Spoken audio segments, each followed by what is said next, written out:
Cái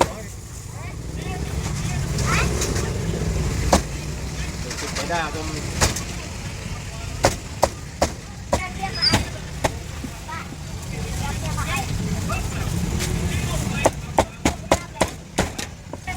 cho trao lại hả nhầm?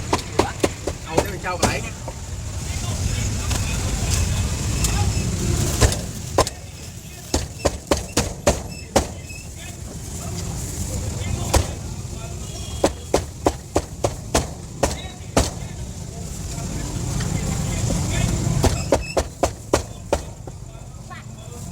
Đảo lưới nữa mình. Nữ.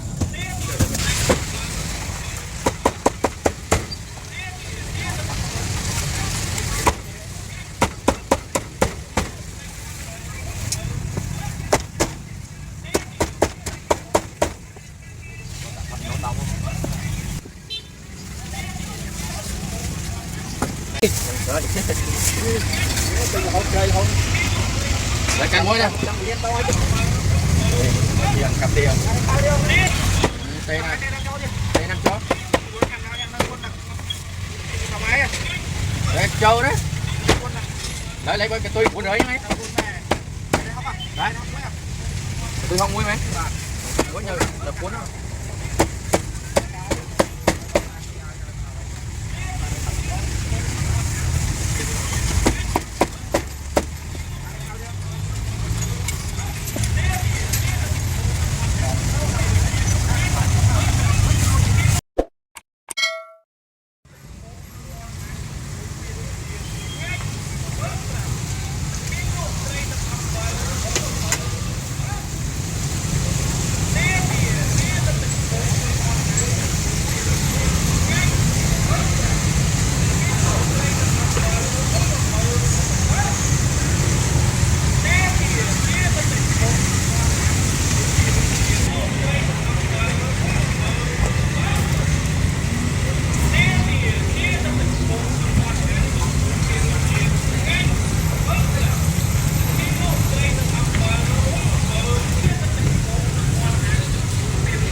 Đó nghe muối đó.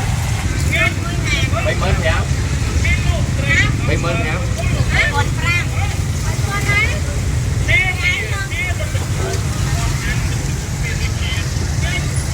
Lấy dao bay đó. Dao bay đó luôn ở đồng mở nè. Hả?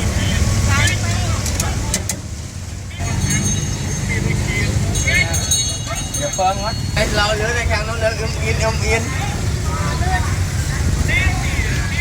Bạn áp hết không? Em ơi. Làm nơi đặt hết chứ cái nào. Đặt khung khởi không đấy. Lấy chàng mới đạp bay đi vô. Chàng mới bay. Quạch nè không? Không tụi mày gì.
buôn mến còn có buôn mến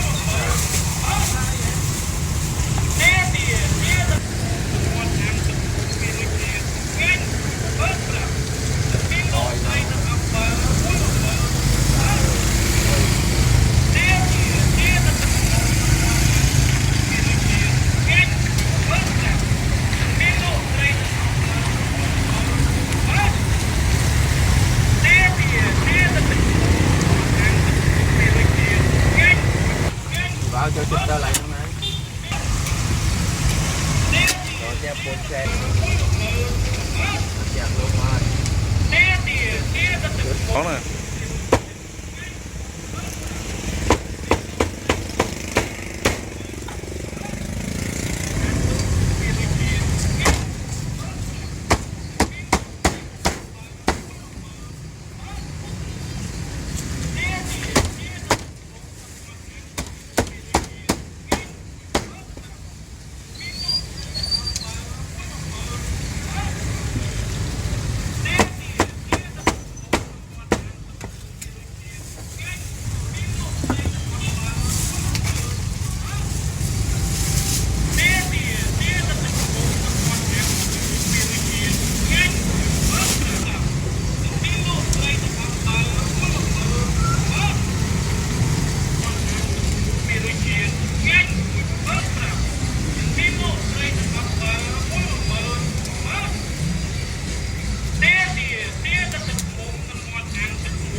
con chuột nó thú à lấy cho thú đo với trái hết cho thú với lên trái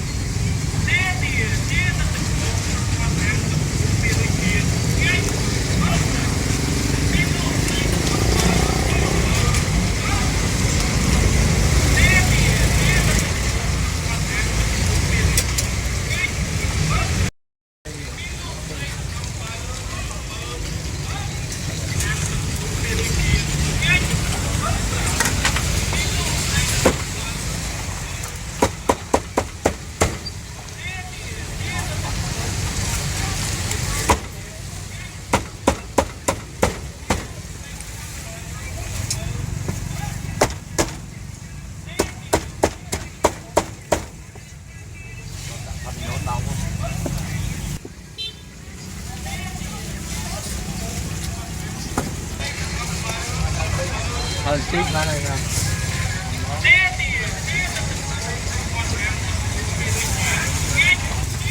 chăm được cười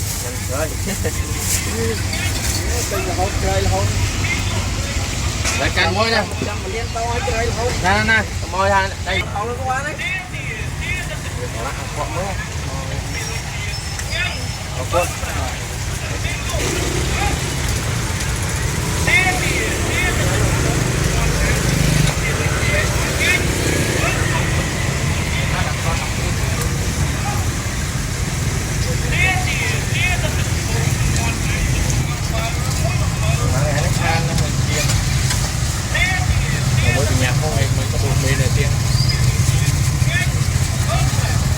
ngồi đây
tròn lên tròn luôn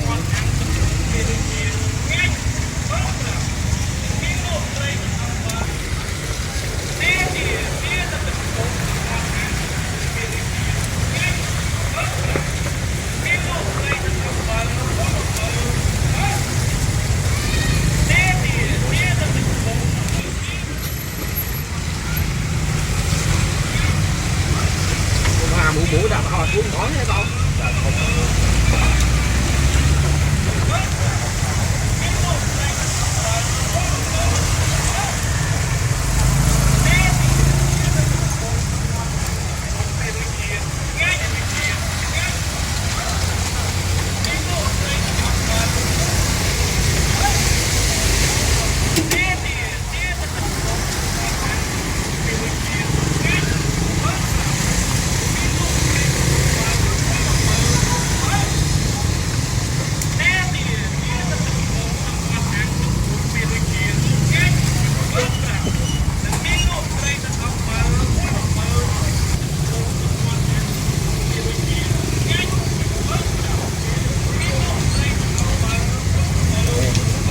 Cặp tiền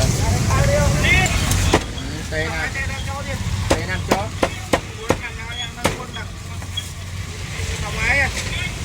đây trâu đấy đấy lấy cái tôi cuốn rơi nhá đấy tôi không muối mấy có nhờ là cuốn đó.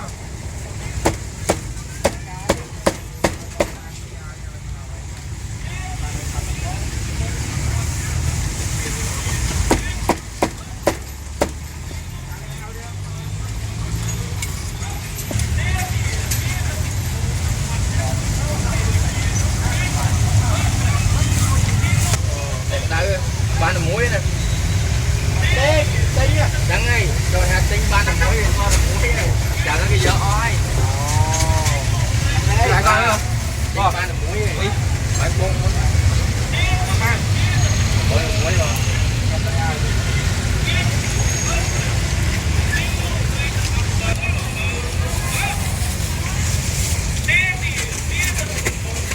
Bỏ Việt Nam ấy, nhìn đây.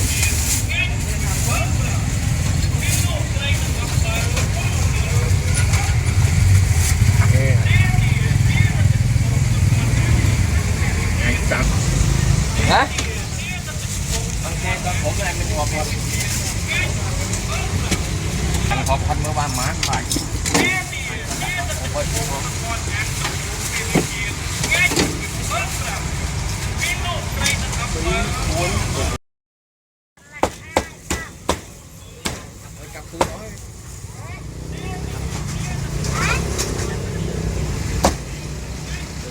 Ra cho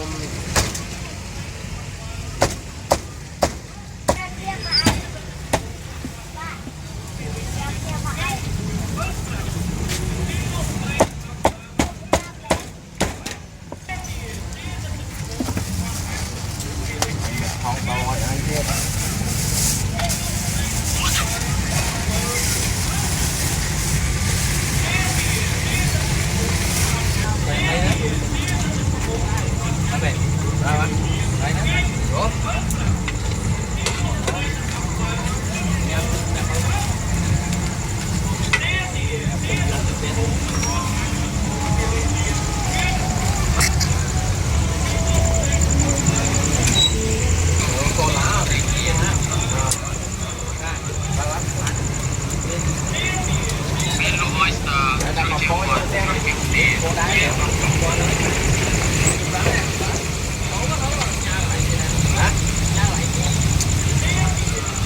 thôi dập nó trao lại nữa dập thôi để mình trao lại nhé.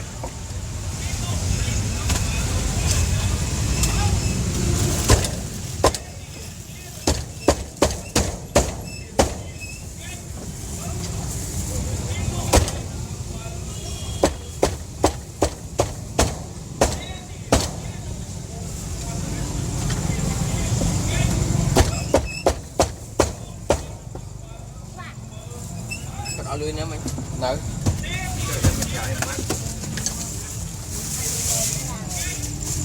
không phải con chạy nguyên quay vậy sợ lắm nháp đâu nháp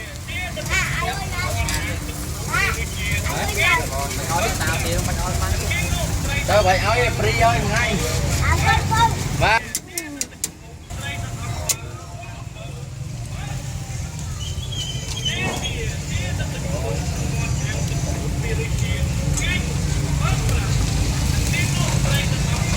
thôi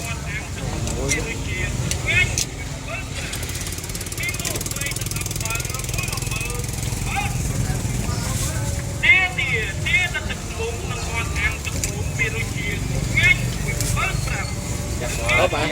Cả toàn hai chiên trao còn lại không mấy từ đó. Đó bạn. Bác.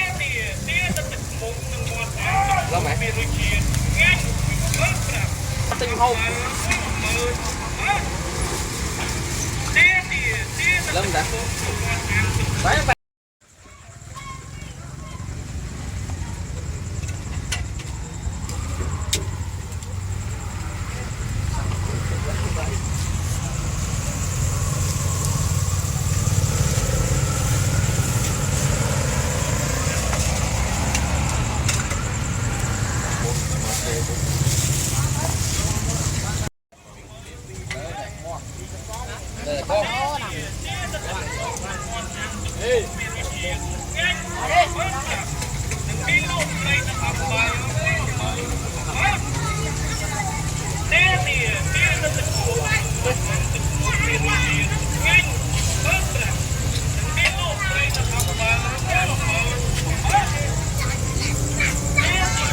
Để phật lên nào. Depan